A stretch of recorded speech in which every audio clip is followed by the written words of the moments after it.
Salut à tous, c'est Laser Killer qui vous parle, donc pour une nouvelle review vidéo consacrée à un set bionique, ou plus ou moins un combo, donc un set combo, voilà, enfin un set combo, un modèle combo plutôt, voilà, et donc qui est issu du set des Nuits Jaga, sorti en 2001, donc l'espèce de rallye Scorpion, et donc on va voir un peu ce que donne leur modèle combo, voilà, et donc qui lui s'appelle, attendez que je le prenne, qui s'appelle le KU, voilà, ou le KU, enfin voilà, trouvez bien le nom que vous voulez, moi je prononce bien la française en bien moche, quoi, donc je dis KU tout bêtement, mais donc c'est K-A-H-U, donc KU, voilà, tout bêtement.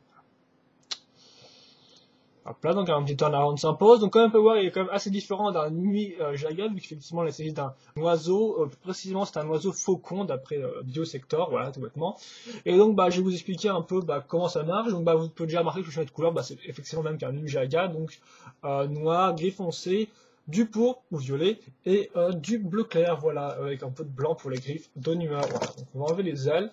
Et donc, oui, ce set-là est surtout composé en trois parties, tout le corps plus la tête en un seul bloc, et les ailes, voilà, tout bêtement. Donc, comme on peut le voir, le corps en lui-même est assez simple, assez carré surtout, parce qu'effectivement, il est avant tout fait avec des barres techniques trouées, voilà, ce qu'on appelle la barre technique trouée, c'est celle-ci, hein.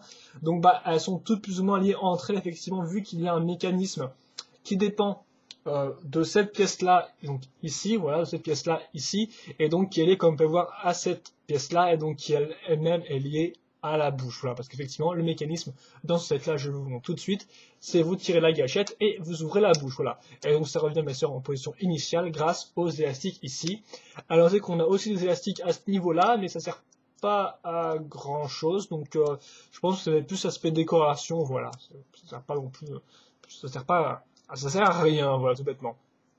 À part un peu à la remettre, mais bon, voilà, c'est pas grand chose. Donc voilà, pour le mécanisme, qui n'est pas forcément super impressionnant, mais bon, qui existe, donc c'est déjà pas mal.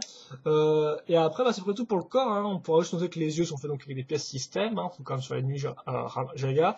On pourra noter donc les pièces de Nua mises pour les griffes, donc simplement. Noter aussi la pièce de Robo Riders ici, qui permet d'avoir une espèce de courbe dans cet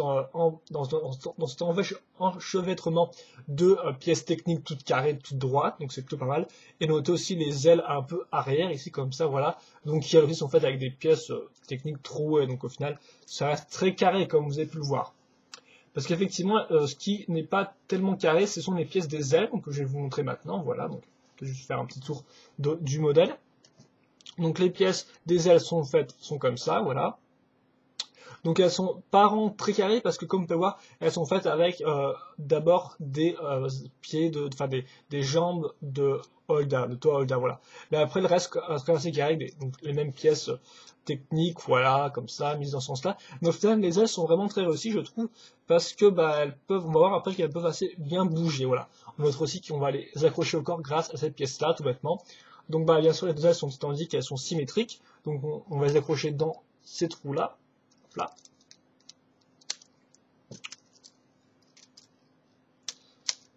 Comme ça, et je crois que c'est à peu près tout. Voilà, donc là, on a accroché les ailes, donc elles sont quand même assez grandes, donc on regarde comme ça, hop, voilà.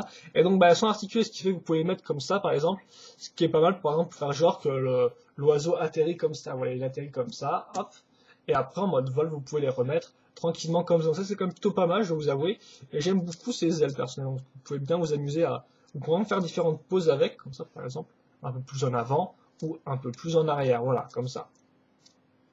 Et donc ça marche impeccablement bien, je trouve. Voilà.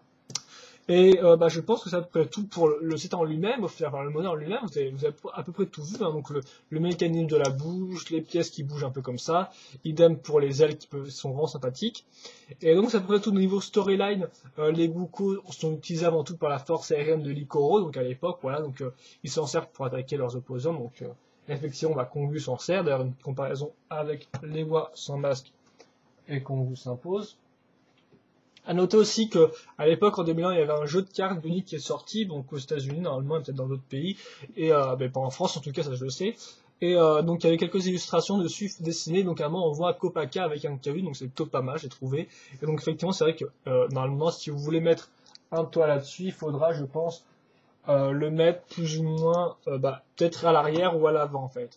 Enfin, en tout cas, je me souviens que j'ai fait des photos de Kopaka et du KU dans la neige, et donc j'ai à l'heure où je fais cette review, elles sont pas encore uploadées sur Brickshelf, mais je pense qu'entre temps, elles seront uploadées quand je posterai la review en elle-même. Voilà. donc sur la revue Pré-Chef Bionic Legends dans la section Bionic Set Database, donc voilà, qui contient quand même la plupart des sets sortis de 2001 à nos jours en photo prises par moi, voilà, donc j'espère que vous apprécierez. Si les reviews ne suffiraient pas, voilà, tout bêtement. Ouais, donc après tout, je crois, donc oui, là, il y a aussi un petit truc, c'est que le KU a quand même pas mal disparu de la storyline pendant un certain temps, mais qu'effectivement le KU c'était un mot maori, donc du fait du procès, il avait disparu et été remplacé par le Guko en fait. Et après, Greg Farstein a réintroduit le KU en disant que c'était une sous-espèce des Guko, voilà, donc le Guko qui est aussi sorti en 7 en 2003, je vous le rappelle, voilà. Et donc je pense que c'est après tout pour ça, donc je vous ai parlé de la storyline du modèle en lui-même, donc je pense que c'est après tout. Et donc si je veux faire un petit bilan, je dirais que niveau point négatif, c'est le corps qui est franchement assez carré, c'est très très carré, hein. Les pièces tout, c'est vrai qu'aussi effectivement les Ninjaga sont carrés, ils n'ont pas beaucoup de pièces spécifiques en les regardant bien. Donc ce qui fait le modèle est très cubique en lui-même, voilà. C'est un peu un défaut. Aussi le mécanisme n'est pas forcément génialissime, hein. Ouais, il ouvre le bec, bon moi je trouve ça pas non plus affreux, voilà, c'est déjà bien que ce soit là. Mais moi, ce que j'aime particulièrement beaucoup, c'est avant tout les ailes que j'aime vraiment bien, voilà. Après, niveau construction, vous apprendrez pas non plus grand chose, c'est pas non plus super passionnant niveau construction, hein, à part pour ceux qui s'intéressent de savoir comment marchent des systèmes avec différentes barres et des élastiques, ça peut être utile, et aussi les ailes qui peuvent être utiles. Mais à part ça, bon, on a vu mieux comme construction, je pense, voilà. Mais ça reste vraiment un bon combo, donc s'il vous plaît, si il vous plaît, pas s'il vous plaît, mais s'il vous plaît, je vous conseille de le monter pour essayer, voilà, ça coûte pas, c'est toujours pas mal pour recycler ces bioniques qui seraient un peu trop sur une étagère par exemple, hein. Essayer de faire les modèles combos, ça peut toujours être utile. Bon, certains modèles combos sont quand même assez nuls, mais bon, le KU est loin d'être nul, je trouve. Il est juste, je trouve qu'il est, il est au-dessus de la moyenne, voilà, il est au-dessus de la moyenne, il est pas exceptionnel, mais il est pas trop mal non plus, voilà. Donc je pense que c'est après tout pour cette review, et moi je vous dis à la prochaine donc pour une autre review bionique sur un autre set ou combo. Allez, à plus!